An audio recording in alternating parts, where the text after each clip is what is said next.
میرے نبی نے فرمایا میرا ایک امتی ہے جب وہ جنت کے دروازوں پر آئے گا، جنت کے 8 دروازے ہیں، ہر دروازہ کھلے گا اور کہے گا ویلکم ویلکم، خوش آمدید، ادھر آئیں، یہاں سے گزرے، یہاں سے گزرے، یہاں سے گزرے، 8۔ سلمان فارسی ایسے کھڑے ہوئے، یا رسول اللہ ان ھذا لمرتفع شانہ، یہ اونچی شان والا کون ہے؟ آپ نے کہا ابو بکر بن ابی قحافہ، یہ ابو بکر ابو قحافہ کا بیٹا، اسے جنت کا ہر دروازہ پکارے گا۔ پھر آپ نے کہا رأیت قصرا فی الجنہ، میں نے جنت میں محل دیکھا سونے چاندی زمرد کا۔ میں نے پوچھا لمن ھذا، یہ کس کا ہے؟ مجھے کہا گیا لفتن من قریش، ایک قریشی کا ہے۔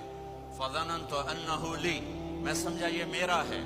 فذهبت لأدخله، میں جانے لگا تو فرشتے نے کہا انہ لعمر بن الخطاب، یا رسول اللہ یہ آپ کے غلام عمر بن خطاب کا ہے۔ پھر آپ نے کہا عمر جی تو چاہا دیکھ لوں، تو تیرا غصہ یاد آ گیا۔ عمر کہنے لگے اب علیک اغار یا رسول اللہ، رونے لگے میں آپ پہ غصہ کروں گا۔ عثمان ان لکل نبی رفیقا فی الجنہ فانت رفیقی فی الجنہ، عثمان جنت میں ہر نبی کا ایک رفیق ساتھی ہے، میرا ساتھی تو ہے۔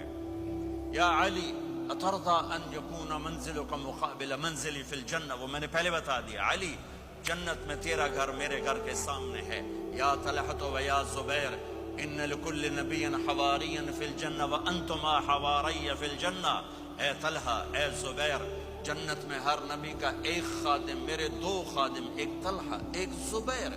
بلال مالی اسمع خشخۃ نعالک فی الجنہ، بلال کیا بات ہے، جب جنت میں جاتا ہوں تیرے قدموں کی آہٹ اپنے آگے آگے سنتا ہوں۔